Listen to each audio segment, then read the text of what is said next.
Good afternoon, everyone. Good afternoon, and welcome to the 2019 Faculty and Staff Convocation.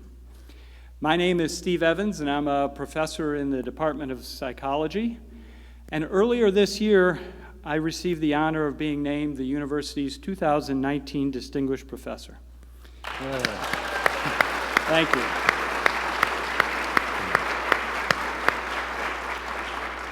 That was quite an honor, and I want to thank Dr. Nellis and the selection committee for having confidence in me. It was an awesome event. So I want to tell you a little bit about my work, and then a welcome back to the university, and then do an introduction. So in my work, I develop and evaluate school-based interventions for adolescents with emotional and behavior problems. And one of the inspirations for my career path was that very early in my career, I worked with a 12-year-old boy who I will refer to as Jason. I worked at a summer camp for youth with ADHD and related problems, and Jason's parents reported a serious history of difficulties that resulted in Jason being kicked out of schools and other programs. There was even discussion among the summer program staff about whether to accept Jason due to the severity of his problems, but we did. I was the lead counselor for Jason, and he was an outstanding young adolescent who clearly benefited from the time he spent with us. I still remember his parents' shocked reaction when I told them the first time how well he was doing in our program. He hadn't done well in school or other programs ever. Jason was a great kid, and I worked with him for a couple years. Unfortunately, the problems continued when he was not in the summer program, and they got worse. By the time Jason was 17, he was living on the streets, addicted to drugs, and his parents had almost no communication with him. I remained in occasional contact with his parents for the last 25 years. The news about Jason was never good. A little over a year ago, though, his father contacted me and told me that Jason was married to a wonderful woman, and both of them were committed to recovery.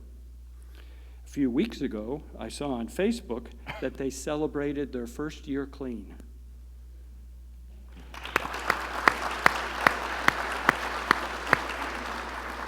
I tell that story because the summer program was a place where Jason could and did succeed.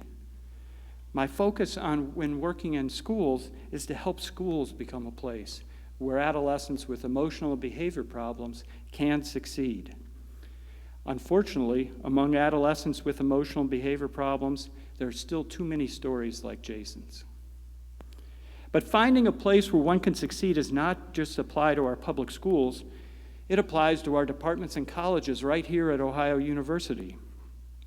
I came here in 2009 because I thought this could be a place where I could succeed. Fortunately, I have remarkable colleagues in my department, great friends and colleagues working with me in our research center, and a steady stream of bright and eager undergraduate and graduate students with whom I enjoy working. So as we start this year, let's remember to help make Ohio University a place where our students and colleagues can succeed.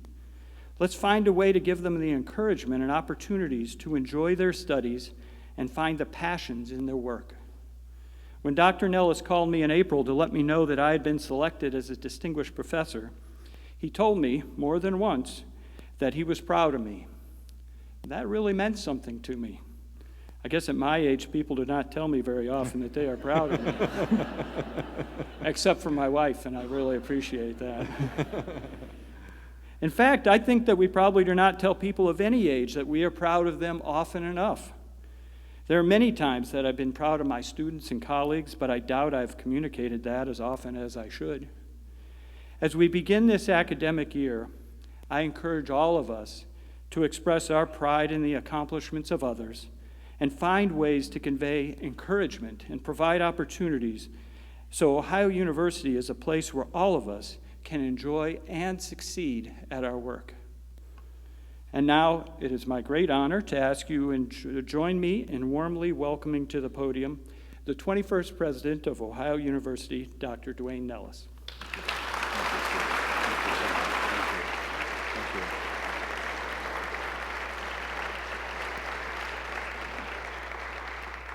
Well, thank you, Dr. Evans, and let's give him another round of applause. We appreciate him. Thank you. Thank you so much. It's an honor to be with all of you, and I'm going to actually come off the stage so I can be a little bit less formal here, and we can be a little bit more interactive. So, Dr. Evans mentioned the word being proud of people, and I'm really proud of our Ohio University family. This is a time of great challenge, of great change, but we have a lot to be proud of. And so I thank you for all that you do.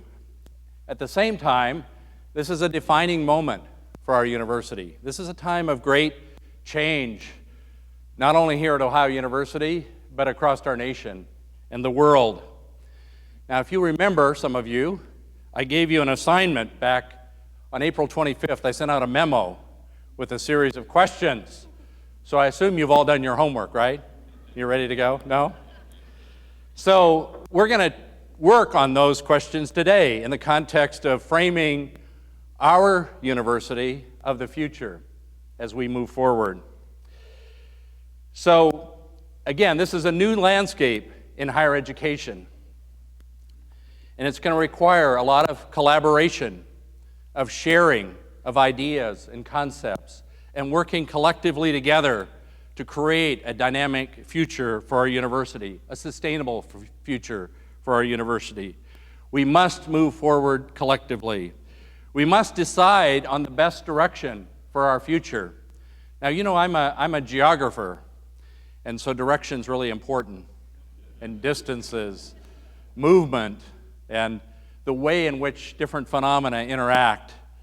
And all of those are ingredients of our future, too.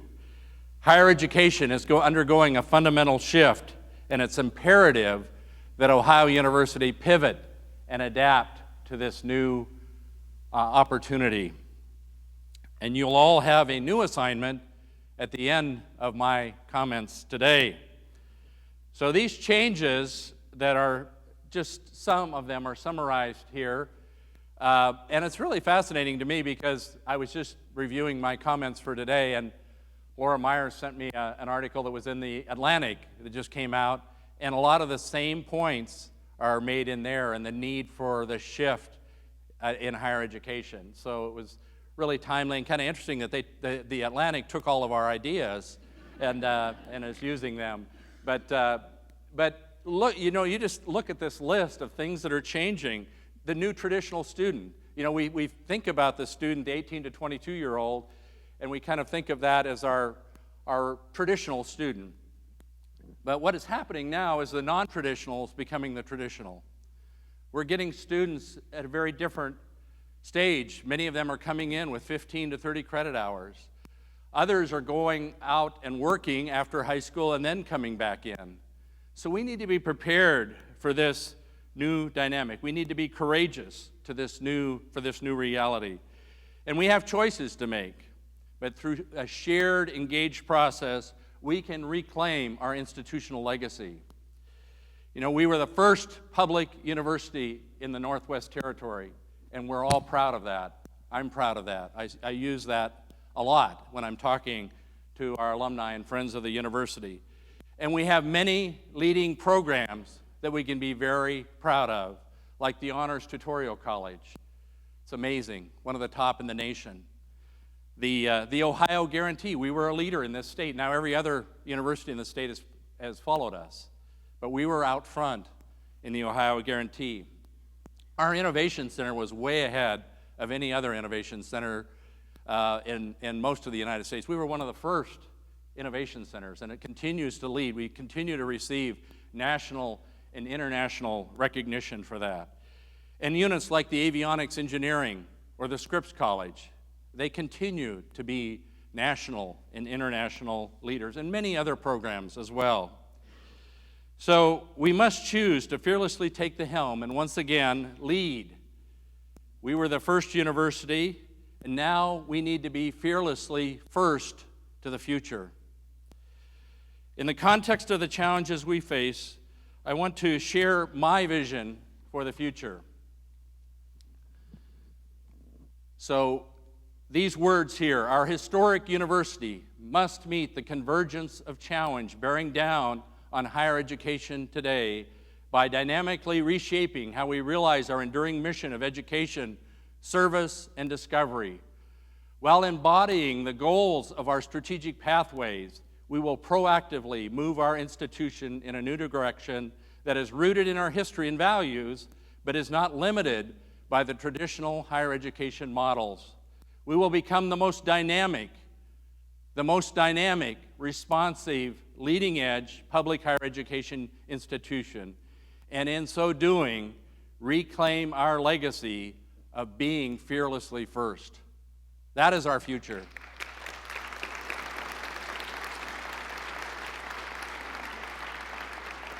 Thank you. So we're well on the way. We've had a lot of dialogue. We've had a lot of exciting developments. And as I summarize some of those that have been ongoing well before Ruthie and I arrived here at Ohio University. But we must continue. We must continue to engage our community as we move forward together. And again, we've already started down that pathway. In the last 2.5 years, I don't know how many sessions I've had of listening and learning and hearing from all of you about the important values that you have for our university and our university's future, and about the love you have for our university. And so we have tried to capture that through our strategic pathways. Our strategic pathways, as you recall, that I introduced after listening to all of you, these came out in my investiture, have focused on diversity and inclusion, academic quality, dialogue and civil debate, and creating an engagement ecosystem. These are our core values. These are things that permeate everything that we do. You think about the different programs we have.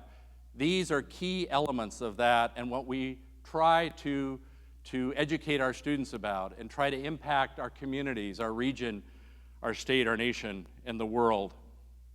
And from these strategic pathways, we've had many positive steps in the last 2 years. We've created a division of diversity and inclusion.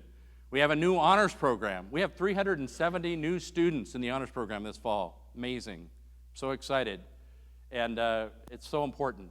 And we just heard that we will, for the second year in a row, receive the HEAT Award for our success in diversity.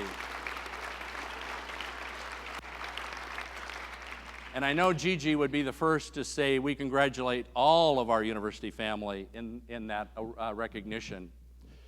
The One Ohio Initiative, we've had ongoing efforts in that context, new recruitment and retention efforts, the Sustainability Hub, our co-lab, all of these things are happening, developing. It's a dynamic time at our university, but we still have work to do. So as I shared in my August 22nd message, our strategic pathways have led us to 4 framework themes.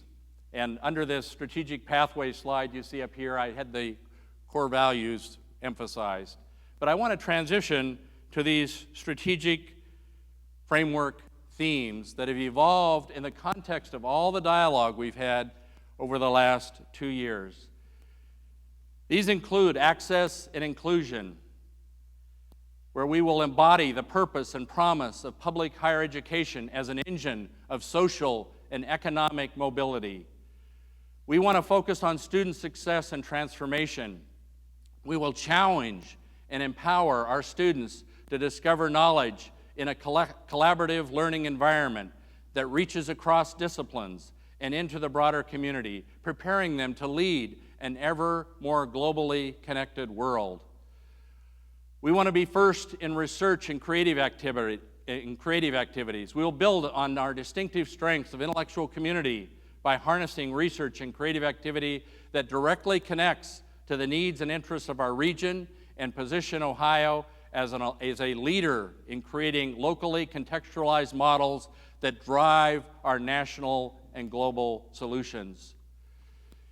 And we will reimagine what it means to be a nationally recognized, comprehensive public university through redesigning structures, practices, redesigning structures, reinventing systems, and breaking free of practices that fail to deliver value to our students, our region, our state, and our nation. So again, these 4 frameworks permeate through everything that we will be focused on in the next 5 years. There are dimensions of these that will be evolving into these strategic initiatives.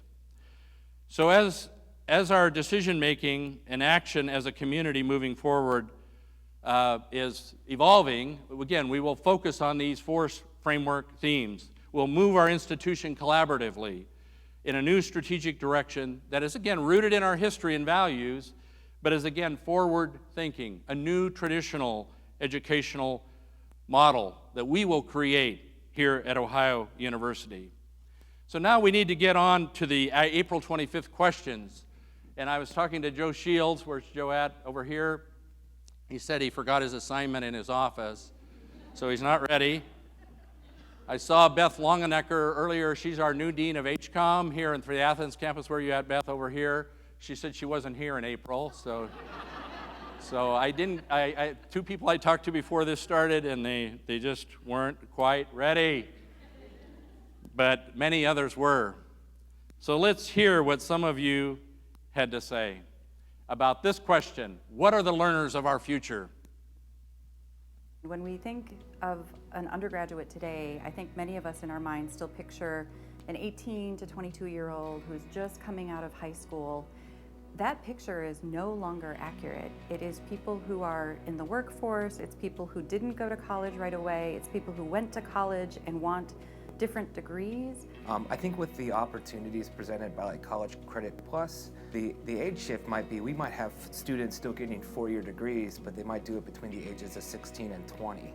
They're interested in flexibility, in creating their own experience, in being able to sample different pieces from different disciplines. More and more we're seeing students who are coming in, and in this case, in my case, they want to major in dance. However, they want to know more about arts administration. They want to know more about the health sciences. So we are finding more and more that those kinds of students are coming in, and they are looking into things like certificates and minors. The learners of the future are going to be people who are going to demand specific things, specifically customized things at a faster pace than ever before. I think that they're asking more questions. I think they're asking more difficult questions. I think they're concerned about a variety of things. They're concerned about climate. They're concerned about, where education is heading in terms of what impact they can make. The learners of the future are coming from diverse backgrounds, from here, Appalachia, from other countries.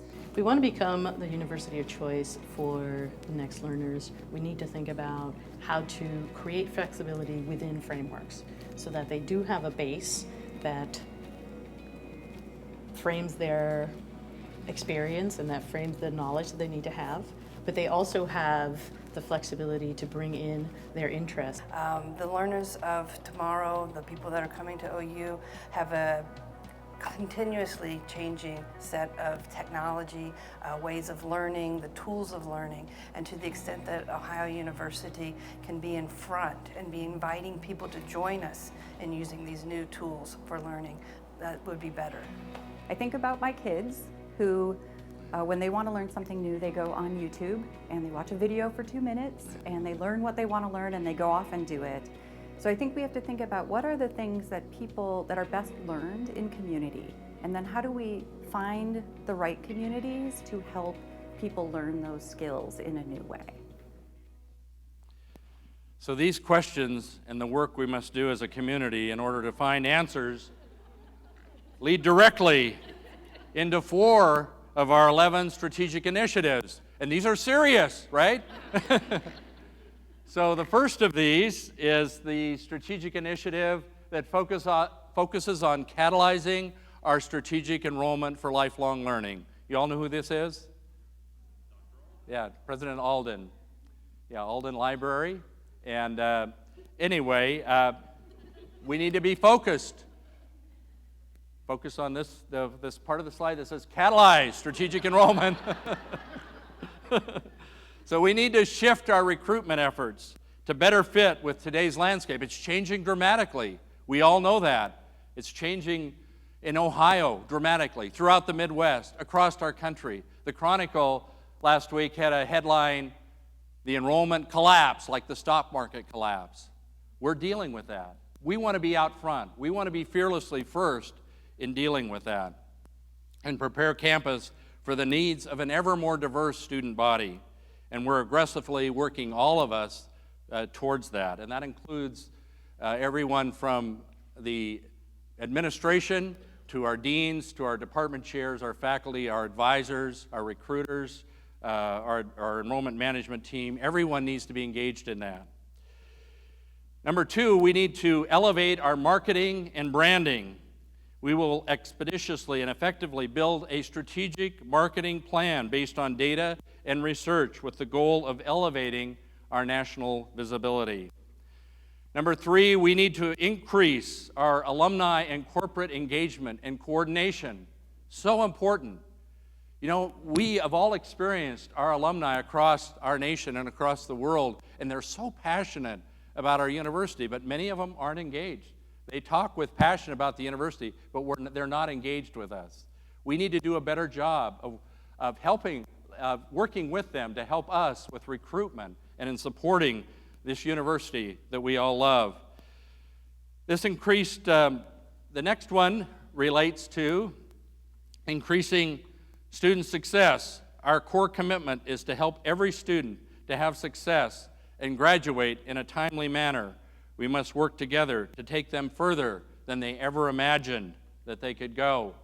And we have a tremendous commitment to that. So the next question is, what can we do to foster a stronger intellectual culture that nurtures and celebrates research and discovery? So let's listen to some of our colleagues.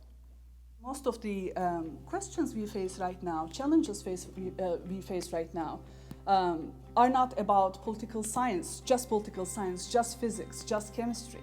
They bring together different dimensions, and we have to be multidimensional. Research really is about following your curiosity.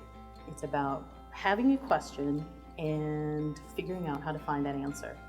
So if we can create this environment that allows students to ask questions and to then connect with the right resources or personnel or faculty or staff that can allow them to find that answer, then we can create an environment where creativity and curiosity are valued. I truly believe that we need to include undergraduate students in all of our research projects if possible, and try to find opportunities for all of our undergraduate students. It creates really rich experiences for them, and it also brings some kind of new perspective on a lot of the research projects that we take on. We need to inspire, as I said, and our students are ready for that. They recognize inspiration in classroom, and they are ready to work on ambitious initiatives. We have to find ways of being more engaging, being more interactive, really focus today's knowledge on what's happening in the world today and how they can use that knowledge to shape and change the world today. Very provocative ideas, very future-oriented ideas, and this leads us to our next strategic initiative, which is amplifying our research, creative activities, our scholarly activities in its many dimensional ways. We must do so, and we must do so in a cross-disciplinary way. The traditional academic boundaries, the silos, need to go away. It doesn't mean we eliminate some of the colleges at all, but it means working collectively. And we have deans, we have faculty here today that want that and are striving for that. So many of the key questions we face today are at those interfaces, and that's where we have a tremendous opportunity here at Ohio University. Creating new positions, creating cluster hires in new areas and exciting areas, building our graduate reputation and student recruitment, and expanding as well our corporate partnerships in support of some of these initiatives. So the next question is, what is the right model for the future as far as the structure of our current academy, relative to academic departments defined by discipline and contained within colleges. Let's hear from our colleagues again. As far as the new model, that will be experimental. We just have to try some things out, see what works, what doesn't work. And if something is not working, to not view it as a failure, but an opportunity to make another choice.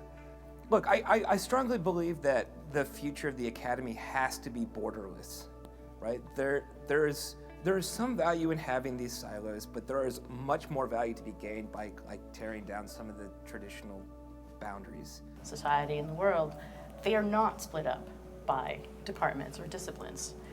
They are multidisciplinary, require lots of different collaborations because they are difficult, they are hard. When we stick to structures that no longer help us answer the questions we want to answer, we actually hinder ourselves from doing our best work. The future is how we quickly adapt, Each department in the college or in the university has its own core competencies. It's about how we can quickly partner with other departments to offer something which is not offered by another university. How quickly, that nimbleness is key. The good part is we have all of the ingredients here within the university to pull something like this off. We just need a new recipe, right? And you have to have stakeholders buy into that recipe. And it is possible, you have to acknowledge that you want to do it. So what is the new recipe? We have a lot of wonderful traditions that have been very, very successful, and we continue to build on those traditions. But in some ways, these traditional models are incomplete to serve the students that we have today. So we really need to think about, do we have the right structures in place? And do we need to do any redesign? We must ensure that our structural process and practice is aligned to our vision and the future needs of our students. So this strategic initiative about reimagining the academic enterprise is something that we need to take on and have full dialogue around that. So the next question is, what are the obstacles to cross-unit collaboration in teaching, research, and engagement? And what can we do to remove those obstacles in the coming years? Again, our colleagues. One of the main obstacles is just tradition, right? We're so used to doing some things a certain way that it's kind of hard to imagine doing it differently. So I'd say one of the barriers to change, significant change, is understanding that if you want to do something really innovative and you want to create space for people to really be creative, it means you're going to have to stop doing other stuff, and that's okay. And we have to figure out how to do that, because we can't just keep adding stuff on and accreting things. We need to really decide where are the things that we really want to pursue, and where are the things that we're willing to trade for that opportunity to do new and exciting and creative things. In the short term, I think one thing that we could do is do more communication between the departments, communication between the schools. I may be teaching something similar, or I may be researching something similar from my angle, and if I bring in your perspective, that actually enriches our collaboration and it makes our work that much more impactful. So that's one place that could be addressed. You could do that by changing promotion and tenure guidelines, allowing people to have tenure homes in multiple departments perhaps, perhaps allowing the 2 or 3 departments to weigh in equally on promotion and tenure processes. But you have to make sure that what you say you value is actually what you value. So if you say you value interdisciplinarity, but it doesn't count for tenure, or you don't invite opportunities for cross-disciplinary teaching, then what you value isn't really what you say you value. So we've talked a lot in the last 2 years about what we value, and I appreciate that ongoing dialogue.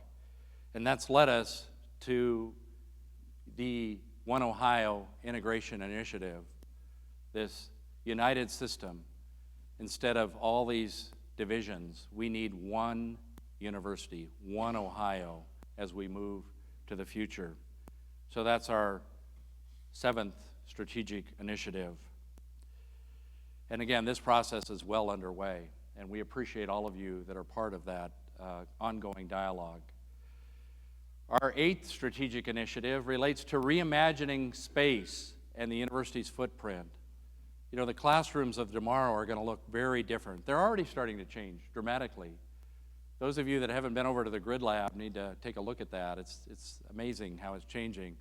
Or in Nellis Hall, the new technology and support that's available there for learning, and in the designs of the new HCOM building, the state-of-the-art facilities, and in chemistry as well. So space utilization needs to be looked at carefully and rethink how space should be used to meet current and future needs. The next questions relate to how do we ensure that every student has the knowledge, skills, attitudes, and abilities to succeed and thrive throughout their lifetime, because we're all about lifelong learning. We want to engage them throughout their life. So how can we reimagine general education to support this? Let's again listen to our colleagues. I think when students leave here, once they've graduated, they shouldn't have to play catch up in order to go into whatever industry they're training for, right? So there should be a pretty seamless transition from the end of their studies into their new career path. Now, how to make that happen is a more complex question. One thought I had was engaging alumni. We have a lot of very successful alumni that are doing things that are demonstrating the outcome that we're hoping our students will reach. So connecting students with alumni and working on those networks. Our alumni base is huge, and it's also very passionate about wanting to give back to OU. Who do we have at hand is our students. So it's important that our alumni relationship is extremely stronger. We can keep the close ties with them and get the feedback from them, which is going to shape our, what they need. I'm really excited about the conversation that's going to be happening this year around general education. I would say we have an opportunity to do something really new and exciting, building on the base of really deep learning and student-faculty connections that we already have. It's not so much what are the specific skills that we want students to have, but what are the specific concepts, ideas, competencies that we want them to accomplish. Not just checking off the box, but being able to get to what it is that we want you to be able to do. It's not easy. It's really hard. How do they find the information? How can they produce their information? How can they learn a new skill? That's what we should emphasize. Content is very important for sure. Obviously, you cannot work on complicated mathematical problems without taking calculus. But at the same time, what we want to instill, if they want to be successful individuals and employees, wherever they are working, they would have liberal arts perspective and they would see a problem and know who to approach, how to solve that problem from multidimensional perspectives. So 2 strategic initiatives emerge from this dialogue. One relates to the need for realizing general education reform. Just recently we had our Ohio University Board of Trustees retreat, and we talked about some of these strategic initiatives, and the chair of our board is here today, Dave Scholl, and he does an amazing job. And why don't we give him a round of applause too? I appreciate his leadership, appreciate him very much.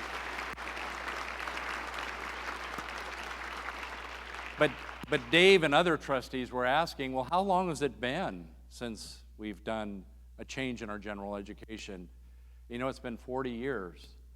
And I've talked to people like Dr. Ping, and I've talked to people like President Glidden and others about kind of the evolution. There were kind of starts and stops in that process. It wasn't like there wasn't some attention to that, but it's been 40 years. It's time. It's time, and we're working on it. And it's being led by Dr. Sayers and others, but it's a great team working very closely with our faculty senate, and I'm excited about where this is leading on the cutting edge as we move to the future, as we navigate a curriculum that is contemporary and engages our students in new ways through experiential learning. And we need to become a university of digital transformation. We want to be the digital university of the future. This is permeating basically everything that we do. And we need to capture it in ways that put us at the forefront. We're doing it in many ways, but we can do a lot more. I was in a meeting the other day about esports, and many of you are aware of that, about esports. But you think about if we could capture kind of concepts around esports for learning about different subject areas, gaming different kinds of subject areas. For me personally, it's a simple thing, but I have an app, Duolingo. Some of you probably have that. I enjoy trying to learn a little bit more about other languages. I mean, it's a very simple thing, but it's there constantly. If I have 5 minutes, I'm kind of reminding myself about other languages. But just think of all the different applications of the digital transformation that we can engage our university community in, and I want us to be a real leader in that context. So many opportunities. So finally is the question, how do we embrace risk responsibly? How do we engage and embrace risk responsibly? Let's listen again to some comments by our colleagues. I think one way we engage risk responsibly is not to be afraid of risk taking. Because we ought to be trying some things that may or may not work. And it's okay if it doesn't work, because we're going to learn from it. And so we should constantly we ought to be talking about how do we take more risk? Because in that risk taking, we're going to find the right answers and the right solutions. You cannot learn unless you try something and you fail. If you try something and it works, then that's not going to make you have a double loop of thinking to go back and figure out, why did it not work? What could I do different? One of the best things about teaching is that you practice failing constantly. If you are really trying in the classroom, you are trying different things, they are not working or they are working, and you can fix them immediately. You have the instant feedback of the students. Without risk, there is definitely no reward. We have heard that saying. It is important that we listen, because if you have a strategy, at least theoretically, it transforms to goals, and goals transform to objectives. At each of those steps, we need to make sure we get down to all levels of the university, because everyone has an input to give. You think about all the greatest discoveries, they don't happen just because somebody went out and did it right the first time.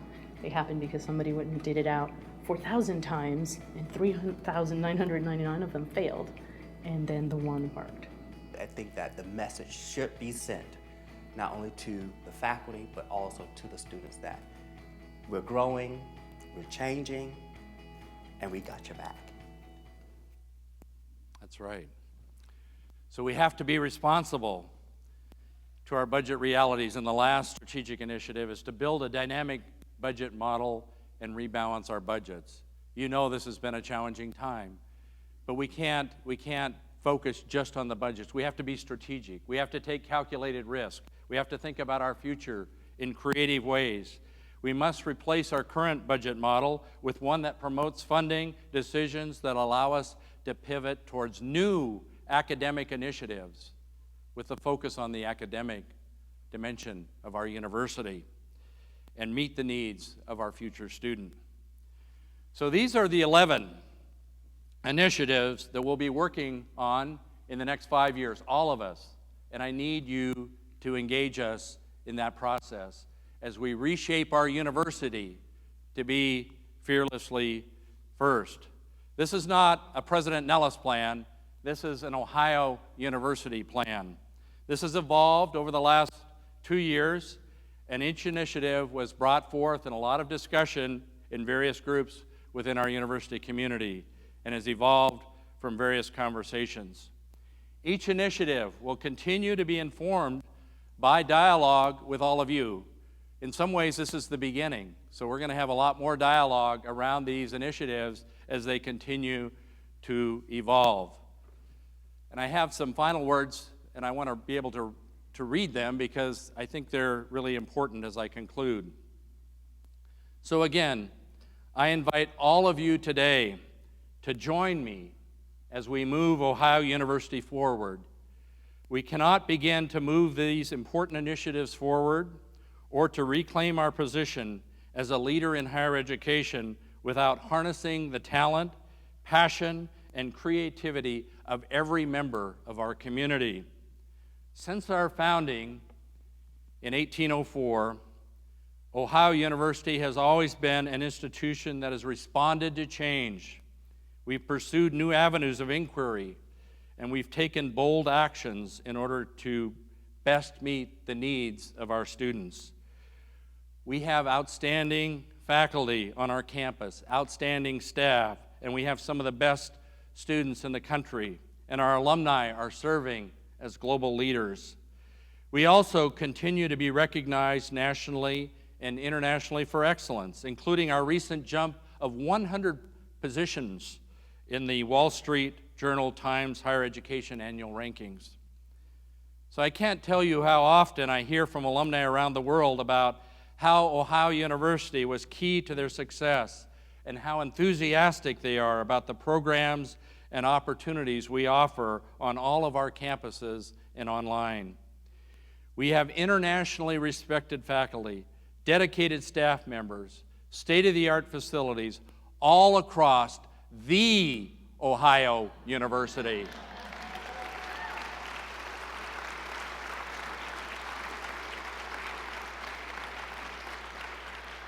And I'm immensely proud of the work that we do here every day. Every day when I come to work, I discover new and exciting things that you are all working on. In order to keep fulfilling our mission to our students and our community, though, we must act on these strategic initiatives. One of our founders, Manasseh Cutler, has been described as a pioneer for truth and civilization in every form, with a view of upbuilding of sound learning and the enrichment of the world's knowledge. Ohio University was founded as Ohio's first university on this pioneer's vision, and it's crucial that we carry this spirit forward today in order to make the positive changes needed to best serve our students today and in the years and decades ahead. We are Ohio's first university, and we will be fearlessly first to the future. Great changes and improvements aren't made in Cutler Hall. They're made in our classrooms and our offices on all of our campuses. They're made possible by all of us working together. And I'm inviting all of you today to be part of the meaningful changes we'll be making for the Ohio University.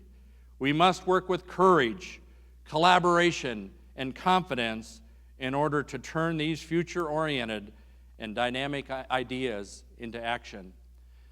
So I challenge all of you today, just as I did in 2017 during my investiture ceremony, to work with me in the years ahead to take this shining star in Ohio to new levels of national and international prominence.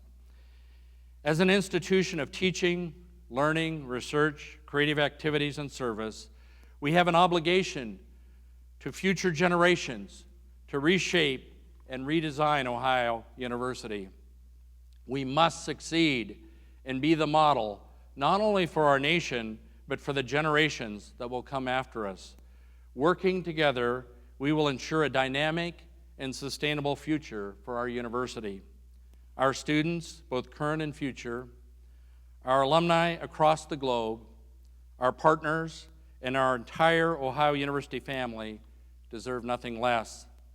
They're counting on all of us to successfully steer the ship in new directions during our time, and I, for one, refuse to let them down.